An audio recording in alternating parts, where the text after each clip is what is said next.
आंबेडकरांकडून मवियाला सोडचिठ्ठी, तिसरी आघाडी स्थापन करत 8 उमेदवारांची घोषणा. नागपुरात काँग्रेसचा पाठिंबा.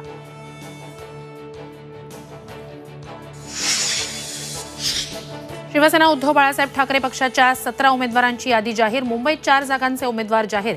सांगलीत चंद्रहार पाटलांना उमेदवारी, तर संभाजीनगरमध्ये खैरेंना संधी. सांगलीच्या जागेवरून महाविकास आघाडीत बिघाडी होण्याची शक्यता. उद्धव ठाकरेंनी परस्पर उमेदवारी जाहीर केल्यानं काँग्रेस शिष्टमंडळ घेणार सोनियांची भेट. सांगलीवरून कोणताही तिढा नसल्याचा राऊतांचा दावा. ठाकरे गटाचे उमेदवार अमोल कीर्तीकर यांना ईडीचा समन्स. खिचडी घोटाळ्याप्रकरणी चौकशीसाठी आजच हजर राहण्याचे आदेश. मातोश्रीवर तातडीची बैठक. नितीन गडकरी थोड्याच वेळात उमेदवारी अर्ज दाखल करणार. नागपुरात रॅली काढत भाजपचं जोरदार शक्तीप्रदर्शन.